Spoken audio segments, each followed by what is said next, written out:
जग सगळं म्हातारं होत चाललेलं आहे. सगळ्या देशांमध्ये काम करायला माणसं नाही आहेत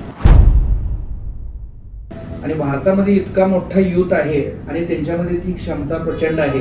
म्हणजे ह्या विश्वात आणि ब्रह्मांडाची एक प्रचंड शक्ती, ऊर्जा आणि सामर्थ्य आहे ते तुमच्या आमच्या सर्वांमध्ये आहे, प्रत्येकामध्ये आहे. तुम्हाला पैसे कमवण्यासाठी वेळ विकावा लागत नाही. मला तर आतापर्यंतच्या अनुभवात असं बघायला मिळालंय, जास्त अभ्यास केला की तू कामगार बनतोय आणि कमी अभ्यास केला की तू मालक बनतोय. की तुमचं ज्ञान किती आणि डिग्री किती त्यापेक्षा तुमच्या खिशात पैसे किती ह्यालाच जगात आज किंमत आहे. म्हणजे मी कुठलीही सुरुवात छोटी किंवा मोठी नसत्या. बघा, कोणी चप्पल शिवणारा बाटा बनले, लोखंड काम करणारा टाटा बनले. म्हणजे काय, उद्योगधंदा व्यवसाय म्हणजे जगात जे मिलेनियर बिलिनियर आणि मोठे उद्योजक आहेत त्यांची सुरुवात ही छोटीच होती. जीवनामध्ये तुम्हाला प्रगती करायची असेल तर स्पर्धक आणि विरोधक दोघेही गरजेचेच आहेत. तुमचं पैसा हाताळायची कॅपेबिलिटी किती आहे. म्हणजे आता मला 1 कोटी रुपये द्या, मी 1 दिवसात खर्च करून दाखवतो, असे 100 मधले 95 लोक भेटतील. पण मला 1 कोटी रुपये द्या, मी 1 कोटीचं 10 कोटी करून दाखवतो, असं 100 मध्ये 5च लोक भेटतील. म्हणून मी तरुणांना सुद्धा सांगेन की तुम्ही तुमचे ध्येय टार्गेट्स लिहायला पाहिजे, विजन बोर्ड लावायला पाहिजे. जे काल तेच ते तुम्हाला मिळत जाते. नमस्कार, साधं सरळ या आपल्या युट्यूब चॅनलमध्ये तुमचं सगळ्यांचं मनापासून स्वागत आहे. साधं सरळ या चॅनलच्या माध्यमातून आपण ठराविक व्यक्तींचे पॉडकास्ट शेअर करणार आहोत. त्यात आज आपल्याला पहिली व्यक्ती जी लाभलेली आहे ती आहेत मारुती माळी सर, जे ब्रह्म उद्योग समूहाचे चेअरमन आहेत. नमस्कार मारुती माळी सर. नमस्कार. तुमचं स्वागत आहे आमच्या पहिल्या पॉडकास्टमध्ये.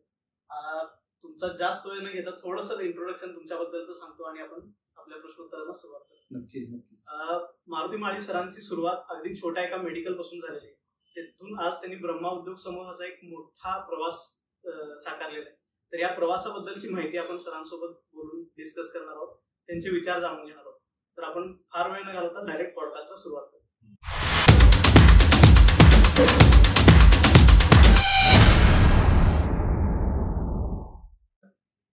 सर, आता तरुणांचा कल जो स्टार्टअप कडे दिसून येतो, तर छोट्या घरात येणारी जी मुलं असतात ज्यांच्याकडे भांडवल नसते, बाकी तयारी काही नसते, तर त्यांच्यासाठी सुरुवातीची इन्व्हेस्टमेंट, पहिली इन्व्हेस्टमेंट शून्यातून सुरुवात करताना आर्थिक का मानसिक? नक्कीच सर, खूप सुंदर प्रश्न आहे, सुरुवातीलाच विचारला. आणि अनेक तरुण जे उद्योग व्यवसायात येऊ इच्छितात त्यांचे अशी एक समज असतो की माझ्याकडे इतकं भांडवल येऊ दे आणि इतके सगळे हे मिळालं तरच मी सुरुवात करेन. तर खऱ्या अर्थानं एक उद्योजक बनण्यासाठी तुम्हाला उद्योजकीय मानसिकता असणे गरजेचं असते. तुमच्याकडे प्रचंड सगळं भांडवल आहे, खरं माइंडसेट नाही, तुमचा कुठलाही मोठा धंदा उभा राहणार नाही.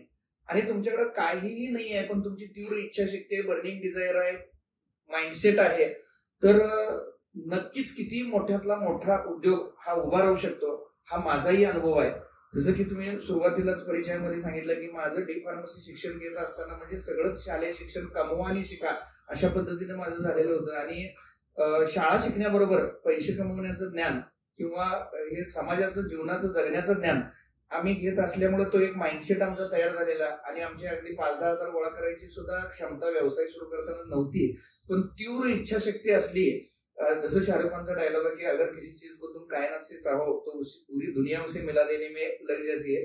तशाच पद्धतीनं तुमची तीव्र इच्छाशक्ती असली की हे ब्रह्मांड, हे युनिव्हर्स पूर्ण कार्यान्वित होतं. आणि तुमची सतत धडपड आणि प्रयत्न असेल, तुम्ही माइंडसेट बनवणंच खऱ्या अर्थानं गरजेचं असते. म्हणजे जसं तुम्ही प्रश्न विचारला की आर्थिक, फायनान्शियल का मानसिक, तर मी नक्कीच सांगेन की मानसिकता तुमची असणं गरजेचं आहे. पहिली गुंतवणूक मानसिक गुंतवणूक खूप महत्वाची आहे.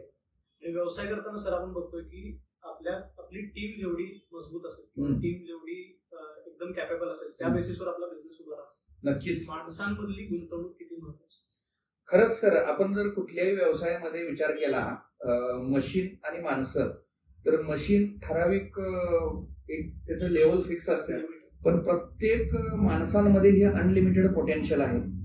आणि त्यामुळं ते पोटेन्शियल अनलॉक करायचं असेल, खरं तर मी म्हणेन की भारताचा पूर्ण विचार केला तर भारता इतका तरुण देश कुठलाही नाही आहे. जगामध्ये जे 200 देश आहेत, जग सगळं म्हातारं होत चाललेलं आहे. सगळ्या देशांमध्ये काम करायला माणसं नाही आहेत आणि भारतामध्ये इतका मोठा युथ आहे आणि त्यांच्यामध्ये ती क्षमता प्रचंड आहे. म्हणजे ह्या विश्वात आणि ब्रह्मांडाची एक प्रचंड शक्ती, ऊर्जा आणि सामर्थ्य आहे ते तुमच्या आमच्या सर्वांमध्ये आहे, प्रत्येकामध्ये आहे.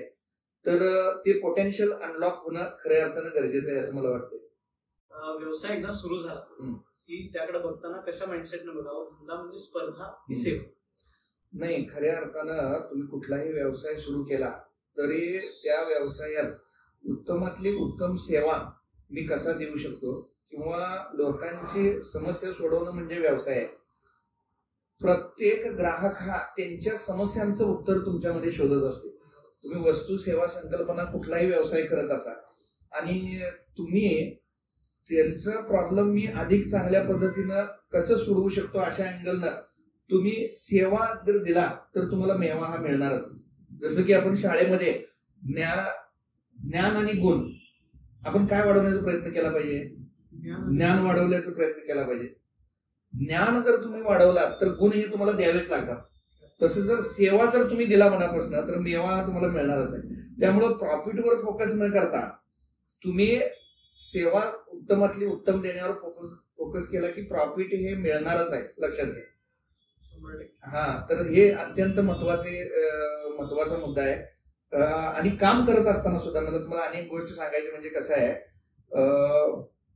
फळ हे मिळणारच असते पण कामातनं आनंद घेण्याऐवजी फळातनं आनंद घेण्याची वृत्ती सगळ्या तरुणांची वाढलेली आहे सध्या. म्हणजे मला कधी मिळेल म्हणजे एक बघा 10वी पास व्हायला तुम्हाला 10 वर्ष लागतात, परंतु एखादा व्यवसाय चालू केला तर पेशन्स नाही आहेत. आमच्यात पेशन्स का डेव्हलप झाले, म्हणजे आम्हाला कुठलीही वस्तू कपडे घ्यायचे म्हटलं की आमच्या घरचे काय म्हणणार, दिवाळीला घेऊया. चप्पल घ्यायचं म्हटलं की यात्रेला घेऊया. मग ह्याच्यामुळे काय झालं सांगा, पेशन्स डेव्हलप झाले. परंतु आता मुलांच्यात तरुणांच्यात काय झालंय, मागितलं दिलं, आर्थिक सुबत्ता आली, इतकी सगळी विज्ञानाची प्रगती झाली आणि लगेच क्विक फास्ट. म्हणजे आता सध्याची मुलांची पण मेमरी पण तशीच फास्ट आहे. सध्याची मुलं युथ खूप हुशार आहे पण त्यांचं टॅलेंट हे खरं तर सोशल मीडियामध्ये एंटरटेनमेंटमध्ये हे वेस्ट चाललेलं आहे असं मला वाटतंय. ते म्हणजे दिवसातले 7 तास सरासरी प्रत्येक तरुणाचे मोबाईलमध्ये वाया चाललेत आणि इथं थोडं सावध होणं गरजेचं आहे. म्हणजे मी तर तुम्हाला असं सांगेन की एक मिडल क्लास फॅमिली मधला मुलगा तो इंस्टाग्रामवर हे करू इच्छितोय, तो कॉलेजमध्ये मैत्रिणी बनवू इच्छितोय, परत भरपूर काय काय अजून एंटरटेनमेंट, टीव्ही, मोबाईल, स्पोर्ट आणि सगळ्या ऍक्टिव्हिटी हे सगळं करून तो बिलिनियर होऊ इच्छितोय. तर मला तर असं म्हणायचंय की असं करून तुम्ही बिलिनियर होऊ शकणार नाही. तुम्हाला बिलिनियर व्हायचं असेल तर तुम्हाला मेहनत ही घ्यावीच लागेल, तुम्हाला कष्ट ही करावेच लागतील, स्मार्ट वर्क करावं लागेल, तरच तुम्ही बिलिनियर बनू शकता. तुम्हाला डेडिकेशन द्यावं लागेल. कुठलीही गोष्ट, मी एक रोप लावला तर ते एका दिवसात काही झाड होत नाही, तर तुम्हाला त्याची काळजी घ्यायला पाहिजे, पेशन्स ठेवायला पाहिजे, तर तुम्हाला त्याची फळं चाकायला मिळणार आहे. तसं सगळ्यांना कसं आहे, उद्योग सुरू करायचं म्हटलं की गल्ल्यावर बसून पैसे कमवायचे. पण मी तर असं सांगेन की तुम्हाला एखादा व्यवसाय सुरू करायचा असेल तर त्याचं बेस्ट कामगार तुम्ही पहिला असलं पाहिजे. तुम्हाला तिचे बारकावे सगळे माहिती असले पाहिजे तर तो व्यवसाय सक्सेस होऊ शकतो. म्हणून तुम्ही शाळा शिकत असतानाच तुम्हाला ज्या क्षेत्रातली आवड आहे त्या क्षेत्रातलं काम करणं गरजेचं आहे, थोडा एक्सपिरियन्स घेणं गरजेचं आहे असं मला वाटतंय. ज्यावेळी हातात काहीच नव्हतं त्यावेळी सुरुवात करायचं धाडस कुठून? हा, खरं तर सर खूप सुंदर प्रश्न आहे आणि सगळ्याच तरुणांचा हा प्रश्न असतोय की बघा सर, बर्निंग डिझायर जर तुमची असेल तर तुम्हाला मार्ग हे सापडतोयच. म्हणजे काय आहे, मी तुम्हाला सांगेन की पाणी धडपडतंय म्हणून त्याला मार्ग सापडतोय. तसं तुम्ही जर धडपडत राहिला, शोध घेत राहिला तर तुम्हाला नक्कीच मार्ग उपलब्ध होईल. आणि कुठलाही धंदा, उद्योग, व्यवसाय असू दे, तुम्ही सुरुवातीला जॉब करून त्यातनं थोडेफार सेव्हिंग्ज करा आणि तुम्ही सुरुवात करा. जेवढं उपलब्ध रिसोर्सेस आहेत, आहे त्या भांडवलात, आहे त्या परिस्थितीत सुरुवात करणं गरजेचं आहे. बघा, कित्येक तरुण सुरुवात करायलाच घाबरतात. म्हणजे मी कुठलीही सुरुवात छोटी किंवा मोठी नसत्या. बघा, कोणी चप्पल शिवणारा बाटा बनले, लोखंड काम करणारा टाटा बनले. म्हणजे काय, उद्योगधंदा, व्यवसाय म्हणजे जगात जे बिलिनियर आणि मोठे उद्योजक आहेत त्यांची सुरुवात ही छोटीच होती, नंतर ते मोठे झालेले आहेत. आज आपल्याला त्यांचं सगळं भव्य दिव्य दिसतंय, परंतु त्यांच्या बायोग्राफी तुम्ही अभ्यासायला पाहिजेत. तुम्ही त्यांच्या सगळ्या जीवनाचा अभ्यास केला तर तुमच्या लक्षात येईल की खूप म्हणजे प्रतिकूल परिस्थितीतनं मोठं झाल्याची उदाहरणं तुम्हाला भरपूर ऐकायला आणि बघायला मिळतील. सगळं काही आलबेल असताना यशाचा फार मोठा पल्ला गाठलाय अशी उदाहरणं तुम्हाला फार कमी बघायला मिळतील.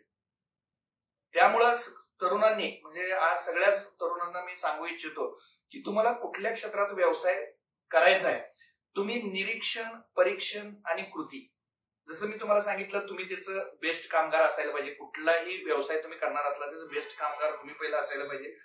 मग तुम्ही त्या क्षेत्रातलं थोडंफार नॉलेज घेत घेत घेत घेत घेत तुम्ही सुरुवात केला तर सगळी गणित जुळत जातातच. पण याला कसं आहे की तुमचं ज्ञान सतत घेण्याची, शिकण्याचा माइंडसेट असला पाहिजे. लर्निंग कल्चर तुमचं कायमचं असायला पाहिजे. बहुतांश तरुण कसं एखादी डिग्री घेतली की माझं शिकणं संपलं आता, म्हणून ते शिकायला मागत नाही. म्हणजे मोबाईलचा उपयोग आणि सोशल मीडियाचा उपयोग तुम्ही ज्ञान घेण्यासाठी करता का मनोरंजनासाठी करता, हे खूप महत्वाचं आहे. आणि तुम्हाला कुठलीही छोटी सुरुवात केलेली तुम्हाला मोठ्या उद्योगात त्याचं रूपांतर करायचं असेल तर निश्चित तुम्ही सतत शिकत राहणं अत्यंत आवश्यक आहे. आपल्याकडचे उद्योजक एखादा व्यवसाय चालू केला तर ते वर्षानुवर्ष आहे तिथंच. मी तर असे कित्येक माझे म्हणजे उद्योजकांना भेटतो, 30-30, 40-40 वर्ष झाली तरी ती खुर्ची सुद्धा बदललेली नसते, काहीही बदल त्यांनी केलेला नसतो, आहे तेच. म्हणजे नवीन ती प्रगती त्यांची होत नाही, कारण ते शिकायला कुठेही जात नाही, लक्षात घ्या. किंवा दुसरा मुद्दा, स्टार्टअप जे म्हणताय तुम्ही, बरेचसे स्टार्टअप पहिल्या 1 वर्षात 80% धंदे बंद पडतात. याचं कारण काय आहे? कारण ते न शिकता धंदा करतात. जसं तुम्ही एखाद्या विशिष्ट क्षेत्रातलं प्रशिक्षण घेता, म्हणजे मेडिकल डॉक्टर व्हायचं तर 6 वर्ष, इंजिनियर व्हायचे तर एवढे 5-6 वर्ष, 4 वर्ष, जे काय असेल ते, तसं धंदा उद्योग व्यवसायाचं सुद्धा प्रॉपर तुम्ही प्रशिक्षण घेणं गरजेचं आहे. आणि हे प्रशिक्षण कुठं आहे? म्हणजे प्रशिक्षण कुठं आहे तर ही सगळी विद्यापीठच आहेत आजूबाजूला. मी तर असं म्हणेन की 90-95% वर आहे, त्यांना अवश्य युपीएससी, एमपीएससी हे करावं. परंतु जी मीडियम आहेत, म्हणजे आता सध्या अशी परिस्थिती आजूबाजूला बघितली तर नोकऱ्या किती जणांना देणार आहे आपण? भारत देशामध्ये 150 कोटीचा जो भारत आहे, उद्योग व्यवसायाच्या संधी एवढ्या प्रचंड आहे. आणि मला तर आतापर्यंतच्या अनुभवात असं बघायला मिळालंय, जास्त अभ्यास केला की तू कामगार बनतोय आणि कमी अभ्यास केला की तू मालक बनतोय. मग इथं विद्यापीठ कुठली आहेत? आता इथं सांगलीतच बघितलं तर सांगली मार्केट यार्ड मोठं विद्यापीठ आहे, विष्णू अण्णा फळ मार्केट मोठं विद्यापीठ आहे, तुम्ही कुठल्या पण सेक्टरमध्ये एमआयडीसी मोठं विद्यापीठ आहे. पण ह्या विद्यापीठातल्या डिग्री घ्यायला कोण जातच नाही. सगळेजण काय म्हणतात, अप्रेंटिस नावालाच, म्हणजे आयटीआय झालंय सर्टिफिकेट पुरतं अप्रेंटिस. असं करण्यानं उद्योग सक्सेस होणार नाहीये. आणि खरं कसं आहे माहितीये का, की तुमचं ज्ञान किती आणि डिग्री किती त्यापेक्षा तुमच्या खिशात पैसे किती ह्याला जगात आज किंमत आहे. त्यामुळं तुम्हाला खरं तर सांगायचं म्हणजे सगळ्या तरुणांना मी सांगू इच्छितो, याचा अर्थ मी शिक्षण घेऊ नका असं म्हणणार नाही, परंतु शाळा शिकण्याबरोबर तुम्ही छोटा मोठा उद्योगधंदा करा. बघा इथं चहा विकता विकता माणसं कुठे गेली बघा. जे सगळं 10वीत 4 टाइम, 12वीत 5 टाइम बसतात त्यांनी आणि काय जास्त घासायची गरज नाही आहे. रिस्क घेण्याचं वय असते 20 ते 30, लक्षात घ्या. आणि चहा विकण्यासाठी चहा विकायची नाही आहे, प्राईम मिनिस्टर होण्यासाठी चहा विकायचे, अशी एक 100-200 जण तयार झाली, तुमच्या लक्षात घ्या. उद्योग कुठलाही हलका भारी काय नाही आहे. आणि त्यांनी बघा इथं गावाभराचं राजकारण करून साधं सरपंच नगरसेवक होता येत नाही, इथं चहा विकता विकता प्राईम मिनिस्टर होता येऊ शकतं. ही प्रेरणा तरुणांनी घेतली पाहिजे, लक्षात घ्या. आता थोडासा वेगळा धाकणीचा प्रश्न आहे सर. तुम्ही छोट्या गावातून सुरुवात केली एका मेडिकल स्टोअर पासून. आपण जेव्हा एखादं वेगळेपणानं काहीतरी करायला बघतो, तेव्हा आजूबाजूचे लोक आपल्याला तेवढा सपोर्ट करत नाहीत किंवा वेगळ्या नजरेनं बघतात किंवा अगदी चेष्टा करतात. तर असं काय तुम्हाला तुमच्या जीवनात कधी प्रसंग आला का, आणि त्याला मग तुमची रिॲक्शन काय? नाही, ऍक्च्युली काय आहे की सगळे नातेवाईक, मित्रमंडळी सगळ्यांचा बघण्याचा दृष्टिकोन, कारण माझ्या डी फार्मसीला मी होतो, आमची 60 जणांची बॅच होती गव्हर्नमेंट कॉलेजला. आणि त्या बॅच मध्ये पहिलाच मी असा मुलगा होतो की ज्यानं लगेचच मला पुढे शिक्षणाला आर्थिक परिस्थिती नसल्यामुळे किंवा हे नसल्यामुळे मला व्यवसाय करायचा हे माझ्या मनात पक्क होतं. आणि मी 2 वर्ष फार्मसी करत असताना सुद्धा मी होलसेल डिस्ट्रीब्युशनचे माल पोचवायचं काम करत होतो आणि व्यवसायातले बारकावे मी जाणून घेतले होते. आणि डी फार्मसी केल्यानंतर सुद्धा मेडिकलमध्ये मी ट्रेनिंग केलो, तर ते ट्रेनिंग मी सकाळी 6:30 ते रात्री 10:30 पर्यंत दिवसभर दुकानात असायचो, डबा घेऊन जायचो. म्हणजे इतकं डेडिकेशननं मला पगार नसताना सुद्धा मी कधी पैशासाठी काम केलो नाही, मी शिकण्यासाठी काम केलो. त्यामुळे मला व्यवसायाचे बारकावे मला सगळे शिकायला मिळाले. आणि धंदा चालू केल्यानंतर सगळीच आमची फार्मसीची मुलं पण म्हणायची की डी फार्मसी करून काय उपयोग नाही, कुठे चॉकलेट गोळ्या बिस्किट विकत बसतोस, त्यापेक्षा बी फार्म करायला पाहिजे, एम फार्म करायला पाहिजे, पीएचडी करायला पाहिजे. मग ठीक आहे, शिक्षण घेणं महत्वाचं आहे, पण ते शिक्षण घेऊन मला काय करायचं आहे म्हणजे ह्या क्षेत्रात सोपं आहे, त्या क्षेत्रात सोपं आहे, तो मित्र करायलाय म्हणून मी करालोय, शेजारी करायलाय म्हणून मी करालोय, आणि नुसताच कित्येक वर्षानुवर्षे मुलं शिकत राहतात आणि नंतर शेवटी लक्षात येतं त्यावेळी वेळ निघून गेलेली असते. म्हणजे रिस्क घ्यायचं जे वय आहे 20 ते 30, आणि ह्या वयानंतर एखादा उद्योग करायचा म्हटलं तर त्यातलं काही अनुभव नसते. शालेय शिक्षण आणि प्रत्यक्षातलं ज्ञान याच्यातली खूप मोठी तफावत आहे आपल्या शिक्षण व्यवस्थेमध्ये. कारण मी तुम्हाला सगळ्यांना सांगेन की इंग्रज ज्यावेळी भारतात आले त्यावेळी त्यांच्या लक्षात आलं त्याच्या अगोदर भारतात गुरुकुलम शिक्षण पद्धती होती की ज्यामध्ये 14 विद्या आणि 64 कला शिकवल्या जायच्या आणि कुठल्याही क्षेत्रात काम करायची त्या तरुणाची तयारी असायची. आणि या गुरुकुलम शिक्षण पद्धतीमध्ये खूप काही चांगल्या हॅबिट्स पण त्या मुलाला लागायच्या. पण इंग्रजांना ज्यावेळी ही गोष्ट लक्षात आली की इथं आम्हाला जर मालक म्हणून राहायचं असेल तर इथं ही कारकूनच तयार झाले पाहिजेत, ऑर्डर फॉलो करणारीच लोक तयार झाले पाहिजेत, आणि त्यासाठी त्यांनी ही शिक्षण पद्धती आणली. एका दिवसात भारतातले 65,000 गुरुकुलम बंद केले गेले आणि आम्ही सांगतो ते पाठ करा आणि लिहा तरच तुम्हाला मार्क मिळतील. आणि असं या व्याख्याच्या नादात म्हणजे घोका आणि ओका ह्या शिक्षण पद्धतीमध्ये संकल्पना समजणं मागं पडले. म्हणजे केवळ गुणपत्रिकेला आलेली गुणांची सूज म्हणजे गुणवत्ता आहे का? तर माझं म्हणणं असं आहे की तुमच्या व्यक्तिमत्वाचा सर्वांगीण विकास म्हणजे खऱ्या अर्थानं गुणवत्ता आहे. आणि तो करण्याचा प्रयत्न म्हणजे पालक, शिक्षक, आई वडील, आणि दुसरा महत्वाचा मोठा प्रश्न म्हणजे काय आहे, स्वप्न खूप छोटी असते. म्हणजे जन्माला यावं आणि डायरेक्ट पेन्शनच्या लाईनीत उभं राहावं. मग एवढं सगळा प्रवास कशासाठी आहे? म्हणजे तुम्ही बारकाईनं विचार केला काय म्हणजे जग असते, जग किती मोठं आहे. म्हणजे खरं 12 खडी शिकवली जात्या, A for Australia, B for Brazil, C for Canada, अशी का 12 खडी शिकवत नाही? म्हणजे त्या मुलाला कळेल की जगाचा विस्तार किती मोठा आहे. परंतु आपण हे शिकवू शकलो नाही कारण ती सगळी आजूबाजूची परिस्थिती आहे. हे म्हणजे मी तर असं म्हणेन की शाळेत जावा, भरपूर अभ्यास करा, भरपूर मार्क मिळवा आणि सुरक्षित आणि चांगली नोकरी शोधा. हा सगळ्यात जुना आणि वाईट सल्ला आहे जे आपले आई वडील आणि आपली आजूबाजूची परिस्थितीच तुम्हाला हे करून देत असते. आणि खऱ्या अर्थानं तुम्हाला जर ह्या आत्ताच्या जगात जर सक्सेस व्हायचं असेल तर तुम्ही स्किल शिकणं गरजेचं आहे. आणि जसं म्हटलं मी तुम्हाला, तुमचा प्रश्न जो होता की लोकांची किंवा आजूबाजूच्यांची बघण्याची परिस्थिती, तर माझे सगळे मित्र बिचारा गरीब, इतकं सगळं छोट्यात ह्याचं आयुष्य वेस्ट गेलं, वाया गेलं, असाच सगळ्या मित्रमंडळींचा बघण्याचा दृष्टिकोन होता. पण आजची परिस्थिती, आज इतक्या वर्षानंतर आमचे काही मित्र PhD केले, भरपूर शिक्षण घेतले, भरपूर घर सोडून खूप खूप लांबच्या ठिकाणी ते जॉबला लागले, परंतु ते खूप स्टेबल आहेत किंवा हे समाधानी आहेत असं काय ते आमचे भेट होते त्यावेळी फारसं काय बघायला मिळत नाही. कारण एक उद्योजकाला जो फ्री टाइम मिळतो, लक्षात घ्या तुमच्याकडे जर सिस्टम, कुठलाही धंदा तुम्ही सिस्टम मध्ये बसवला, ती सिस्टम तुमची काम करत राहत्या. तुम्हाला पैसे कमवण्यासाठी वेळ विकावा लागत नाही. तुम्ही कितीही मोठा जॉब केला तर तुम्ही तितका वेळ तुम्हाला हा द्यावाच लागतो शेवटच्या श्वासापर्यंत. तर तुम्हाला सिस्टम प्रोसेसेस बनवता येतात, व्यवसायामध्ये फ्रीडम मिळतं, भरपूर काही, खूप काही इच्छा आणि स्वप्न. म्हणजे मी थोडं 2 मिनिटं राग आला तरी पण चालेल, खरं सुरक्षितता हा तुमचा भ्रम आहे. म्हणजे नोकरी आणि व्यवसाय जर विचारला तर सगळेजण नोकरीच चॉईस करतात. म्हणजे एक उदाहरण देऊन सांगेन मी तुम्हाला. एक माकड आहे, त्या माकडासमोर तुम्ही एक 500ची नोट ठेवला आणि एक 2 डझन केळी ठेवला तर ते माकड केळीच घेणार, कारण त्याला माहिती नाही की त्या 500 मध्ये आपण 5 डझन केळी विकत घेऊ शकतो. लक्षात आलं? म्हणजे व्यवसायात मिळणारा नफा नेहमी पगारापेक्षा जास्तच असतो. आणि खरं तर मी असं म्हणेन की तुम्ही नोकरी म्हणजे लाच आहे तुमची स्वप्न विसरण्यासाठी दिलेली. बघा 2 मिनिटं राग आला तरी चालेल, परंतु थोडस तुम्ही ह्या माइंडसेट मधनं बाहेर पडायला पाहिजे. याचा अर्थ मी नोकरी करणाऱ्यांच्या बद्दल हे आहे असं मी म्हणणार नाही, परंतु तुमच्या नेक्स्ट लेवलला प्रगती करण्याचं हे असलं पाहिजे. तुम्ही ज्या वेळेला जन्म घेतलेला असता त्याच्या दुसऱ्या मिनिटाला तुम्ही 100% असुरक्षित असता. तुमच्या पुढच्या 2 मिनिटाची कुणी 100% गॅरंटी देऊ शकते काय? मग तुम्ही घाबरता कशाला? मग तुम्ही धैर्य करायला पाहिजे आणि स्वतःचं साम्राज्य उभं करण्यासाठी तुम्ही प्रयत्नात लागायला पाहिजे, असं मला सगळ्या तरुणांना सल्ला राहील. आणि समाज कधीही, तुम्हाला मी सांगतो की कुठलीही गोष्ट तुम्ही नवीन सुरुवात केला, सुरुवातीला लोक तुमच्यावर हसतील, नंतर तुम्हाला नावं ठेवतील, नंतर तुम्हाला विरोध करतील आणि शेवटी तुम्ही दाखवलेल्या मार्गावर ते चालायला लागतील. आणि हा माझा देखील अनुभव आहे. आणि काय आहे बघा, तुम्हाला अत्यंत महत्वाची गोष्ट सांगतो की जीवनामध्ये तुम्हाला प्रगती करायची असेल तर स्पर्धक आणि विरोधक दोघेही गरजेचेच आहेत.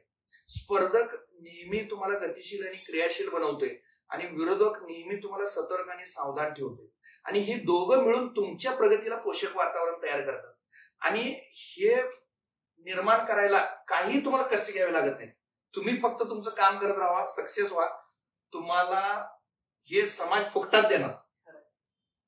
आणि मग त्यांच्यावर कधीही चिडायचं नाही, उलट त्यांचा आभार मानायचं की त्यांनी त्यांची वेळ, बुद्धी, टाइम तुमचं प्रगती करायला ते लावाल्यात, म्हणून थँक्यू, देवा त्यांचं भलं कर म्हणायचं.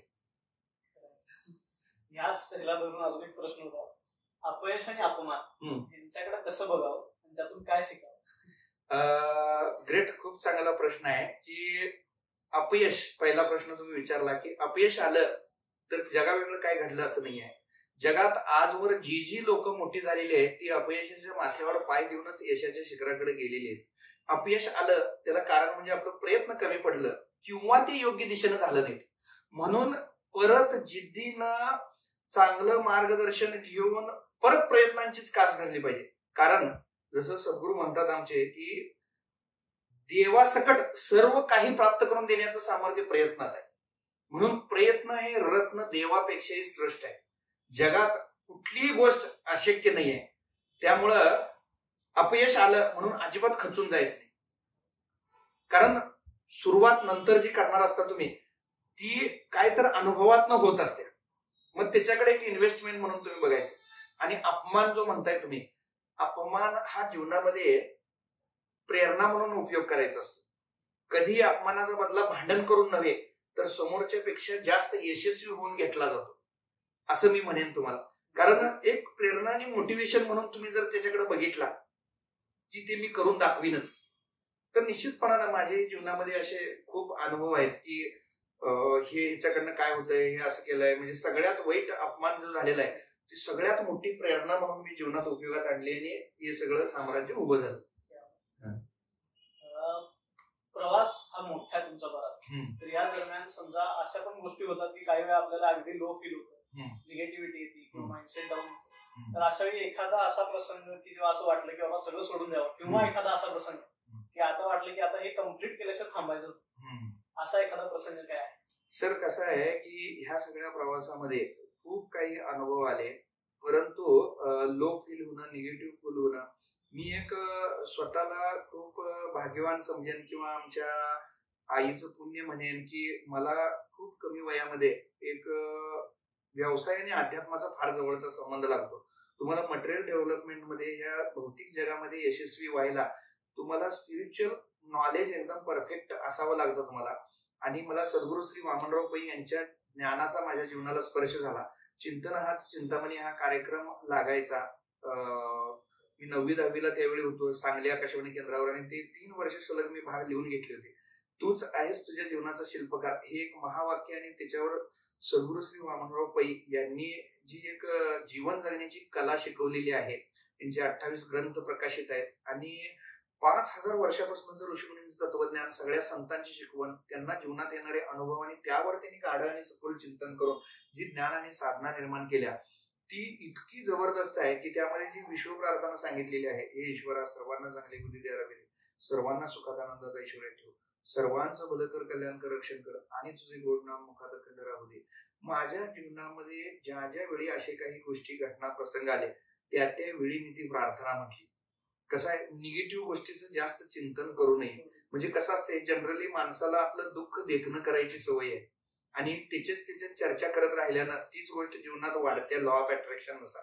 त्यामुळे घटना तर भरपूर घडलेल्या आहेत, पण मी इथं तुम्हाला मी सांगेन की कशी कशणार आहे तर as a entrepreneur, as a उद्योजक म्हणून की हर हाल में निर्भय बनो और नम्रता अपने साथ में रखो. प्रेयर करो. प्रार्थना जर तुमच्या सोबत असेल तर नक्कीच जीवनात तुम्हाला सांगतो कुठल्याही कठीण प्रसंगावर तुम्ही मात करू शकता, आणि हा माझाही अनुभव आहे. पुढचा प्रश्न असा आहे की आता ओव्हरऑल हे सगळं डेव्हलप करताना ज्या गोष्टी तुम्ही आत्मसात केल्या, तर तुमच्या यशामागच्या असणाऱ्या तुमच्या 3 सवयी. अत्यंत महत्वाच्या 3 सवयी बघा. सवयीमुळेच माणूस घडतोय, आणि तुम्हाला मोठं यश मिळवायचं असेल तर सक्सेसफुल हॅबिट्स पहिल्यांदा लावणं गरजेचं असते. तर पहिली सवय म्हणाल तर मला झटपट निर्णय आणि झटपट अंमलबजावणी करायची सवय आहे. कुठल्याही गोष्ट करायची असेल मी फार त्याच्यावर विचार करत बसून डायरेक्ट ऍक्शन घेतो. दुसरी सवय म्हटला तर सकाळी लवकर उठणं आणि शरीरासाठी तासभर वेळ देणं, योग ध्यान प्राणायाम करणं किंवा चालून येणं.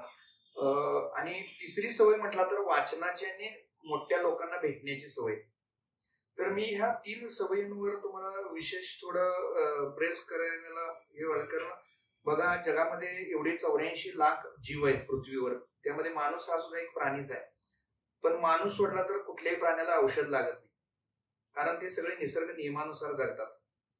आणि कुठलाही प्राणी संध्याकाळी अंधार पडल्यानंतर जेवण करत नाही. सगळे प्राणी पहाटे 4ला उठलेले असतात, पक्ष्यांचा किलबिलाट चालू झालेला दिसतो. म्हणजे पहाटेची जी ऊर्जा आहे या निसर्गातली, म्हणजे विचार प्रदूषण कमी असतं, सगळं जग झोपेत असतं आणि त्यावेळेतली ती प्रचंड पॉझिटिव्ह ऊर्जा आणि दिवसाची टू डू लिस्ट वगैरे तुम्ही बनवला, हेल्थसाठी वेळ दिला आणि रात्री तुम्ही लवकर झोपून सकाळी लवकर उठायची सवय, म्हणजे निसर्ग नियमाप्रमाणे आपले आबा आजी पणजी बघा तुम्ही रात्री 8 8:30ला सगळे झोपी जायचे आणि पहाटे 4ला दळण वगैरे असायचे आणि ते 100 110 120 वर्ष जगायचे. विज्ञानानं इतकी प्रगती केली, इतकं मेडिकल ऍडव्हान्स झालं, पण माणसाची आयुर्मर्यादा निम्म्यावरच आली. आता 60-70 म्हणजे आयुष्य मर्यादा शेंडी दांडी झाले. मग त्यामुळं मला काय म्हणायचं आहे की सवयी खूप महत्वाच्या आहेत. सवयीच तुम्हाला घडवतात. आणि तुम्हाला बिलिनियर व्हायचंय, मोठं उद्योजक व्हायचंय, तर त्या मोठ्या सवयी तुम्हाला लावून घेणं गरजेचं आहे. मी एका मोटिवेशनल ट्रेनरांचं वाक्य ऐकलं होतं की बघा, पुस्तक वाचायला मन नकोच म्हणणार, सकाळी लवकर उठायला मन नकोच म्हणणार. म्हणजे ते एक हिंदीतले ट्रेनर होते, मला ते वाक्य अजूनही आठवते कि सफलता उन कामों को करने से मिलती नहीं है जिसमें मजा आ रहा हो, सफलता उन्हीं कामों को करने से मिलती है जिसको करने को मन नहीं कर रहा हो. मूवी देखने में 3 घंटा कैसा निकल जाता है पता नहीं चलता, किताब साला 15 मिनट पढ़ने पर उबासी आ जाती है. भगवान भी बहुत बड़ा कलाकार है.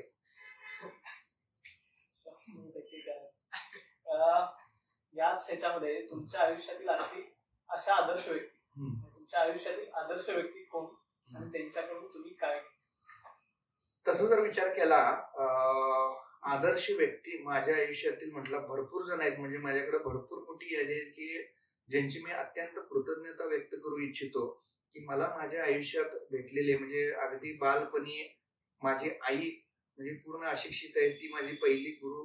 म्हणजे नंतर मी माझ्या जिल्हा परिषद शाळेचे आमचे शिक्षक, आणि त्यानंतर मला आयुष्याच्या प्रवासात व्यावसायिक प्रवासात भेटलेले सर्वजणच.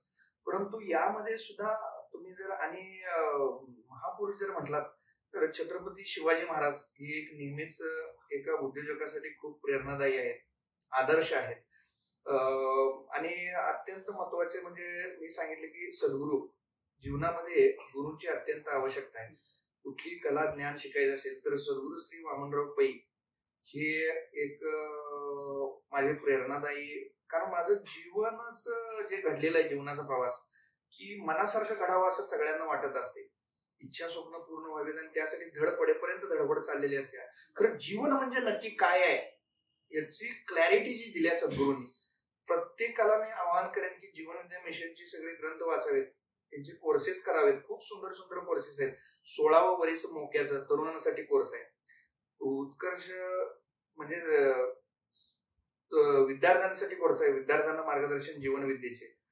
जीवन जगणे ही कला, कर्जतला जीवन विद्या मिशनचं ज्ञानापीठ आहे, तिथेही कोर्सेस चालतात. म्हणजे अकॅडमिक ज्ञान घेणं जितकं महत्वाचं आहे तितकं एक व्यक्तिमत्वाचा सर्वांगीण विकास होण्यासाठी आताच्या काळामध्ये या आधुनिक भाषेत आणि आता जे उपयोगी आहे हे ज्ञान सगळं जीवन विद्या मिशनच्या ज्ञानामध्ये आहे, त्या फिलॉसॉफीमध्ये आहे. तर मी प्रत्येकांना आवाहन करेन की आता सध्या सद्गुरूंचे सुपुत्र आदरणीय प्रल्हाददादा पै हे युथ मेंटॉर म्हणून खूप सुंदर त्यांचे वेबिनार्स आहेत. त्यानंतर खूप छान त्यांचं मार्गदर्शन आहे. त्यांचंही तुम्ही मार्गदर्शन घ्यावं, हे खूप म्हणजे आदर्श आहेत असं मी म्हणेन. आणि नावं यादी सांगता येण्यासारखी भरपूर आहे. मी ग्रॅटिट्यूड डायरी लिहितोय, तर त्याच्यामध्ये अनेक लाखो लोकांचं मला हातभार लागलेला आहे आणि त्यांचं मी आता देखील मनापासून कृतज्ञता व्यक्त करतो की ज्यांच्यामुळे मी यशस्वी होऊ शकलो. आता या यादीमध्ये सर तुम्ही छत्रपती शिवाजी महाराजांचं नाव, Chhatrapati Shivaji Maharaj as a business guru हे तुम्ही कसं बघता? तर खूप सुंदर आणि चांगला प्रश्न विचारलात तुम्ही की सगळे मॅनेजमेंटचे प्रिन्सिपल म्हणजे छत्रपती शिवाजी महाराज हे जसं आपण म्हणतोय राजे होते. तर तुम्ही शिवचरित्र खऱ्या अर्थानं वाचलात तर आपल्याला आतापर्यंत जे सांगण्यात आलेलं आहे की बाबा युद्ध, लढाया, हाणामाऱ्या किंवा फक्त पुतळे फोटो ह्यामध्येच फक्त छत्रपती शिवाजी महाराज याच्या पलीकडे जाऊन महाराजांचं कार्य आणि कर्तृत्व काय होतं. कारण आपला भारत देश हा 800 वर्षे मोगलांच्या गुलामगिरीमध्ये होता आणि 800 वर्षाचं पारतंत्र्य केवळ 35 वर्षामध्ये महाराजांनी हटवून 422 किल्ले, 3 लाख कर्मचारी, 32 मन सोन्याचं सिंहासन आणि रायगडावर राज्याभिषेक. महाराजांचं आयुष्य केवळ 50-55 वर्षाचं होतं आणि या आयुष्यामध्ये इतकी मोठी अचिव्हमेंट म्हणजे एक किल्ला म्हणजे एक उद्योग म्हणावा लागेल आणि इतकं अष्टप्रधान मंडळ, शिवाजी महाराजांचं अर्थशास्त्र, शिवाजी महाराजांचं मॅनेजमेंट, शिवाजी महाराजांचं इंजिनिअरिंग सगळ्याच गोष्टी बघितला. आज देखील आपण गड किल्ल्यांना जातो, इतक्या वर्षानंतर सुद्धा 500 वर्ष झाली त्यांनी केलेली बांधकामं जिवंत आहेत. म्हणजे काय आहे, शिवाजी द मॅनेजमेंट गुरु आदरणीय प्राध्यापक नामदेवराव जाधव सरांचं जे पुस्तक आहे त्यामध्ये ते मॅनेजमेंटचे गुरु कसे आहेत खूप सुंदर पद्धतीने सांगितलेलं आहे की खूप सोप्या आणि सुटसुटीत पद्धतीने. मुळात काय झालंय की आता वाचनाची आवड तरुणांची फार कमी झाली. सगळ्यांना कसं आहे, काही न करता काहीतरी मिळावं ही मानसिकता आहे आणि ह्या मानसिकतेनं आपण यशस्वी होऊ शकत नाही. आपली प्रगती ही आपल्या ज्ञानाबरोबर आहे आणि तुम्ही जेवढं ज्ञान घेत राहता, पुस्तकं वाचत राहता आणि पेपर बुक वाचणं महत्वाचं आहे. म्हणजे मोबाईलचं जमान्यामध्ये कितीही तुम्ही युट्यूब आणि याच्या माध्यमातून आलं तर पेपर बुक वाचणं आणि नोट्स काढणं.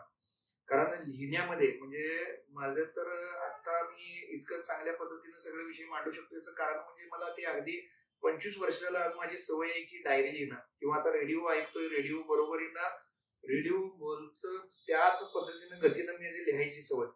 कारण बघा लिहिताना तुम्ही खूप अलर्ट असता, म्हणजे 3 इंद्रिय तुमची कामाला लागलेली असतात. म्हणजे तुम्हाला डोळे कामाला लागले असतात, हात कामाला लागलेले असतात, कान ऐकत असतात आणि त्यामुळे writing on paper is writing on brain आहे. म्हणून मी तरुणांना सुद्धा सांगेन की तुम्ही तुमचे ध्येय टार्गेट्स लिहायला पाहिजे, विजन बोर्ड लावायला पाहिजे. जे कराल तेच ते तुम्हाला मिळत जाते. म्हणून छत्रपती शिवाजी महाराजांच्यावर खूप काही बोलण्यासारखं आहे, खूप काही. म्हणजे अवश्य तुम्ही शिवचरित्र वाचावं आणि एक उद्योजक व्हायचं असेल. कारण बघा त्या काळात किती गुलामगिरी देश होता, किती प्रचंड अन्याय व्हायचा सगळ्या लोकांच्यावर. तर कुठल्याही प्रकारची साधन सामग्री नव्हती. 35,000 सुरू केलेलं स्वराज्य इतकं मोठं उभं राहिलं एवढ्या कमी कालावधीमध्ये. काय कवायती फौजा नव्हत्या, शस्त्रास्त्र नव्हती. आणि महाराजांचे वडील शहाजीराजे सुद्धा आदिलशहाच्या दरबारी सरदार जहागीरदारच होते. 1000 गावांची जहागिरी त्यांच्याकडे होती, पुणे, सुपे, बारामती, इंदापूर. आणि तसं जर महाराजांच्या मनात आलं असतं तर आत्तासारखं आमदार खासदार पद घेऊन ती ऐशोआरामात जीवन जगू शकली असती. पण एका आईनं तो विचार दिला की माझ्या बापानं आणि माझ्या नवऱ्यानं नोकरी चाकरी आणि मनसबदारीच केल्या, खरं मला मुला तुला स्वराज्य उभं करायचंय, रयतेचं राज्य उभं करायचंय, तुला उद्योजक व्हायचंय. हा एक सगळ्यात मोठा मेसेज हा शिवचरित्रातनं महाराजांनी दिलेला आहे आणि हा सगळ्या तरुणांनी घ्यावा असं मला वाटतं. याच सिरीज मध्ये अशी काही पुस्तकं सुचवाल का की आवर्जून जी वाचलीच पाहिजे? पॉवर ऑफ सबकॉन्शियस जोसेफ मर्फींचं वाचलं पाहिजे आणि ऑफकोर्स जीवनविद्या मिशनचा मी जो उल्लेख केला त्यामध्ये शांती सुखाचा राजमार्ग, तुमचा उत्कर्ष तुमच्या हातात, अत्यंत महत्वाचं म्हणजे तूच आहेस तुझ्या जीवनाचा शिल्पकार, अमृत मंथन, माणसाचा जन्म कशासाठी, संकल्प सिद्धीचे गुपित विश्व प्रार्थना, असे सद्गुरूंचे जे 28 ग्रंथ आहेत ते 28च्या 28 ग्रंथ प्रत्येक तरुणांनी हे वाचलेच पाहिजेत.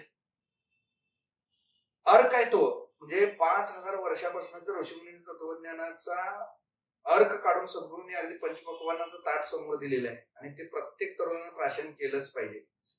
आणि दुसरा मुद्दा अजून सांगेन मी तुम्हाला की भरपूर पुस्तकं, रिच डॅड पुअर डॅड, त्यानंतर नामदेवराव जाधव सरांची सगळीच 42-45 पुस्तकं आहेत, ती सुद्धा सगळी एका उद्योजकांना वाचलीच पाहिजेत. अशी भरपूर पुस्तकं सांगेन की माझ्याकडे तर भरपूर म्हणजे लाखो रुपयांची पुस्तकं आहेत. आणि पुस्तकांबद्दल सांगायचं तर बघा जेवढ्या मी मोठ्या श्रीमंतांना भेटलेलो आहे, मला एक गोष्ट त्यांच्यातली लक्षात आलेली आहे की श्रीमंत माणसंच पुस्तक वाचतात असं नसून पुस्तकं वाचणारीच माणसं श्रीमंत होत असतात. त्यामुळे तुम्ही पुस्तक हे वाचलंच पाहिजे असं मी सांगेन. थोडस पुन्हा आपण बिझनेसकडे येऊया. बिझनेसच्या अनुषंगाने एखादा व्यवसाय म्हणतो, तो सर्व्हिस इंडस्ट्री असेल किंवा एखादा प्रॉडक्ट असेल, आपण जेव्हा व्यवसाय करतो तेव्हा ग्राहक नेमकं बघतात काय? प्रॉडक्ट आणि सर्व्हिसची क्वालिटी का तुमच्यावरचा विश्वास? सगळ्याच गोष्टी, तिन्ही गोष्टी महत्वाच्या आहेत असं मला वाटतं.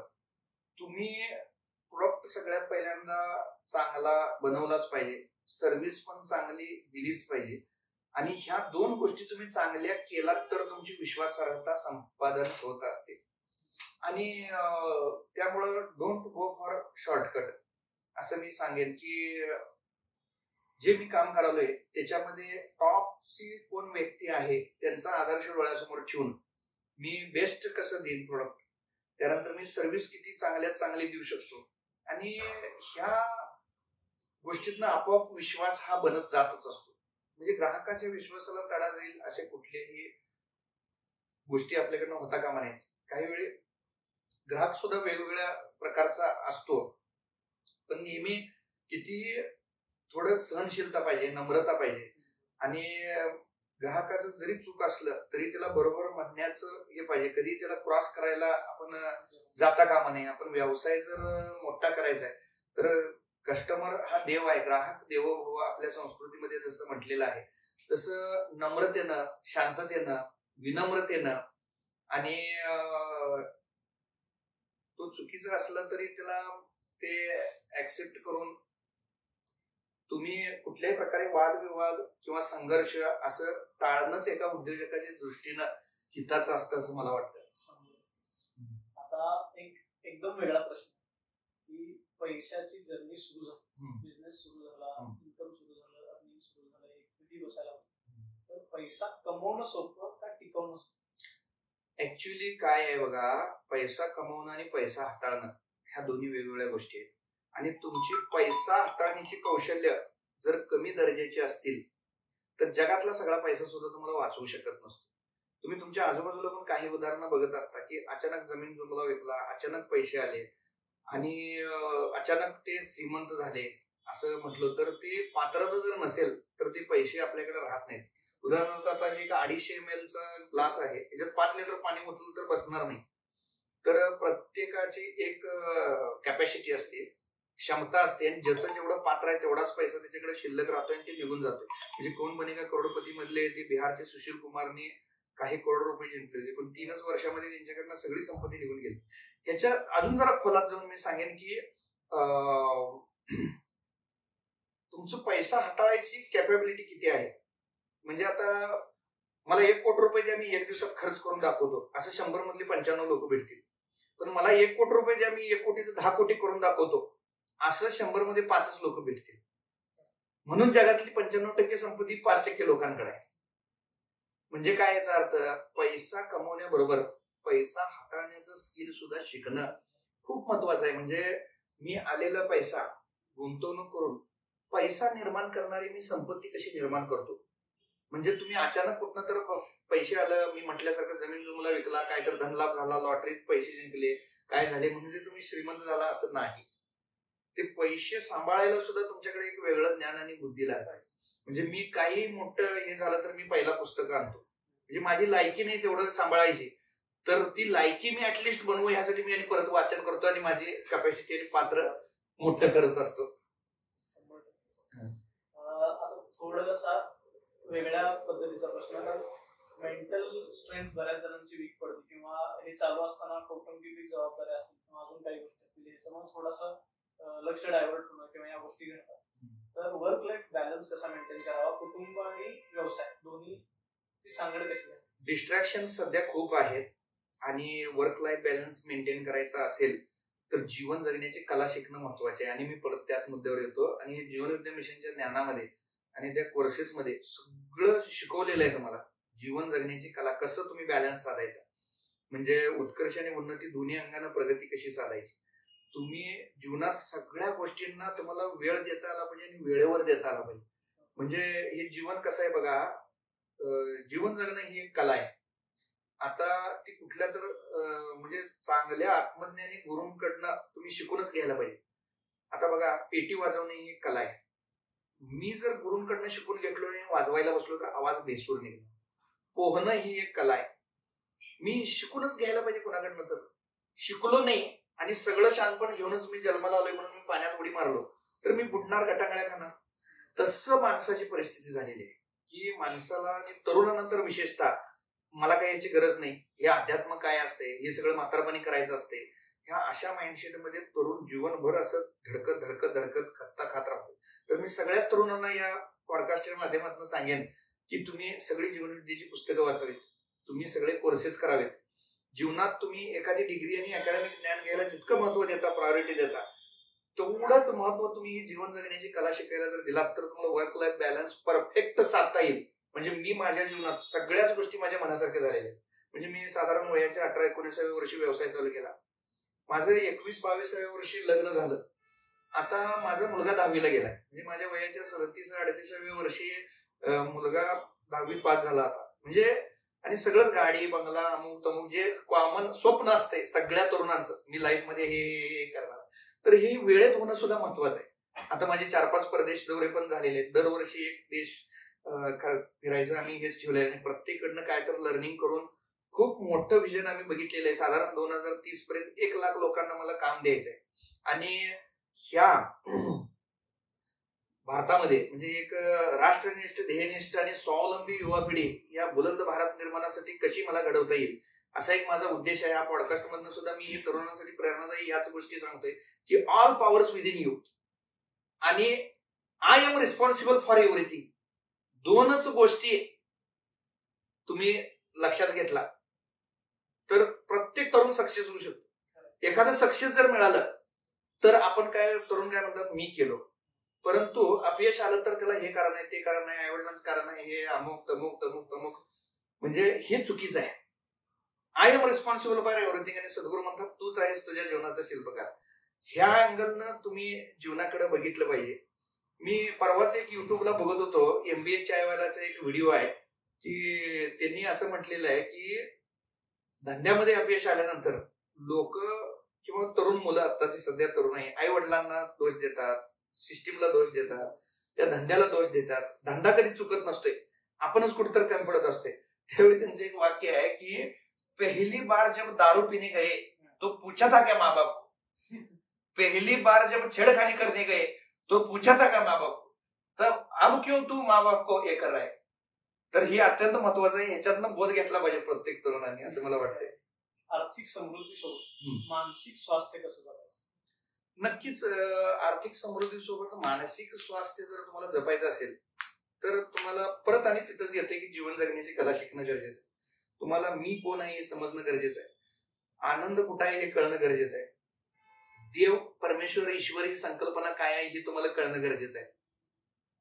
तुम्ही मानसिक बघा, मन जिथं जिथं स्थिर होते तिथे तिथे तुम्हाला आनंद मिळतो. पिक्चर बघण्यात 3 तास का आनंद मिळतोय, तुमचं मन तिथं स्थिर असते. म्हणजे सद्गुरू म्हणतात की स्थिर मन सुखाचा सागर आहे तर अस्थिर मन दुःखाचा आगर आहे. तर तुम्हाला मनाला अखंड स्थिरता काय केल्यामुळे मिळत्या त्याचा बोध तुम्हाला ते सद्गुरूच मार्ग दाखवतात असं मला म्हणायचं आहे. आणि त्यामुळं तुम्ही मन बघा, जिथं जिथं तुमचं मन तल्लीन होतंय, मन स्थिर होते. आता सद्गुरूंनी दुसरे एक वाक्य सांगितलं की उद्योग हा सर्वात मोठा योग आहे. आता योगामध्ये काय केलं जाते, मन एकाग्र करण्याचा प्रयत्न केला जातो, मन स्थिर करण्याचा प्रयत्न केला जातो. पण तुम्ही ज्यावेळी तुमच्या वाट्याला आलेलं समाजोपयोगी काम आवडीनं गोडीनं मन लावून तल्लीन होऊन करता, तिथं सुद्धा मनाची एकाग्रता साधलीच जाते, तिथं सुद्धा योग साधलाच जातो. आणि म्हणून सद्गुरूंनी म्हटलं की उद्योग हा सर्वात मोठा योग आहे आणि जे योग साधत नाहीत त्यांच्या जीवनात वियोग आहे. त्यामुळं तुम्ही हे शोधायला पाहिजे असं मला वाटतंय. गप्पा एकदमच छान झाली, बऱ्यापैकी सगळे टॉपिक आपण कव्हर केले. युथला आणि ओव्हरऑलच बिझनेस करू इच्छिणाऱ्या किंवा स्टार्टअपसाठी आता प्रयत्न करणाऱ्या सगळ्यांसाठी तुम्ही खूप छान मेसेज दिलेला आहे. पण तरी सुद्धा एक एंडिंग नोटवर एखादा मेसेज जर तुमच्याकडनं काय असेल आजच्या युथसाठी तर तो काय असेल? आजच्या युथसाठी एक मेसेज म्हणजे असा असेल की तुम्ही पहिल्यांदा स्वतःला ओळखा, तुमच्यामध्ये काय बेस्ट क्वालिटी आहे आणि तुम्ही कुठली गोष्ट छान करू शकता. तुम्ही कुठलीही आयडिया संकल्पना तुमच्याकडे आलेली असेल तर तुम्ही व्हॅलिडेट करून बघा. म्हणजे ज्यांना उद्योग व्यवसाय द्यायचा आहे, चांगलं लाईफ जगायचं आहे, तर निरीक्षण, परीक्षण आणि कृती 3 गोष्टीवर ते तपासा आणि ती व्हॅलिडेट झाल्यानंतर झटपट निर्णय घेऊन झटपट अंमलबजावणी करा. कित्येक तरुणांचा प्रॉब्लेम काय आहे, ते सुरुवातच करत नाही. कित्येक वर्ष विचारच करत राहतात आणि धाडस करत नाही. ते धाडस तुम्ही डेव्हलप करा आणि छोटे छोटे यश तुम्हाला मिळालं. चॅलेंजेस लवकरात लवकर स्वीकारा. जबाबदारी जेवढ्या लवकर तुम्ही अंगावर घेता तेवढं तुमचं कर्तृत्व महान होते. तरुणांना मी सांगेन की तुम्हाला तुमची लायकी काय हे बघायची असेल तर तुम्ही आई वडिलांच्या पैशावर जगायचं पहिला सोडून द्या. म्हणजे आता परदेशामध्ये 4थीतनं 5वीला गेलेला मुलगा हे स्वावलंबन शिकतोय आणि जसं म्हटलेलं आहे की स्वावलंबी शिक्षण हेच आमचे ब्रीद. आदरणीय कर्मवीर अण्णांनी जे वाक्य हे केलेलं आहे म्हणजे स्वावलंबन. तर आता प्रॉब्लेम काय झालाय, मुलांच्या सगळ्या लढाई आई वडीलच लढतात. त्यामुळे मुलाला काय वाटतंय सक्सेस सुद्धा आई वडील ऐकतच आणून देणार आहे. त्यामुळे ही तरुण पिढी जी म्हणजे आळशी व्हायल्या, चुकीच्या मार्गाला चालल्या, तर सगळ्यांना मी हा मेसेज देईन की तुम्हाला जन्मला त्यावेळी एक 10-20 लोकांनी आजूबाजूची पै पाणी तेवढे ओळखत होते, पण तुमचा ज्यावेळी मृत्यू होणार आहे त्यावेळी करोडो लोकांनी तुम्हाला ओळखलं पाहिजे. अशी ओळख निर्माण करणं म्हणजे तुम्ही गरीब म्हणून जन्माला आला त्यात तुमचा दोष नाही, पण तुम्ही श्रीमंत झाला नाही तर तो मात्र तुमचा दोष आहे. आणि तुम्हाला काय माहिती काय, प्रतिकूल परिस्थिती म्हणजे एक संधी आहे असं सांगू. तुम्ही गरीब म्हणून जन्माला आलात ना, उत्तम. तुम्हाला श्रीमंत व्हायला मिळालेली ती एक संधी आहे. तुम्ही कमी बुद्धिमान आहात ना, सर्वोत्तम. तुम्ही जो ती बुद्धिमान व्हायला मिळालेली ती एक संधी आहे. अशा पॉझिटिव्ह अँगलनं तुम्ही जर बघितला तर निश्चितपणानं तुम्ही टॉपला जाऊ शकता. एकदम आय ओपनिंग असं सेशन झालेलं. पहिलाच पॉडकास्ट खूप सुंदर झालाय. प्रत्येक बारीक आणि बारीक गोष्टीचं सरांनी अगदी सखोल आणि डिटेलिंग मध्ये उत्तर दिले. आपल्याला सरांनी दिलेले जे जे मुद्दे आहेत ते बारकाईनं अभ्यासण्यासारखेच आहेत आणि त्याच्यावर इम्प्लिमेंटेशन करणं खूप गरजेचं आहे. कारण नुसतं विचारणं होत नाही तर इम्प्लिमेंटेशन शिवाय त्याला पर्याय नाही. आज याच नोटवर आपण हा पॉडकास्ट तिथं थांबूया आणि भेटूया पुढच्या पॉडकास्टमध्ये. धन्यवाद.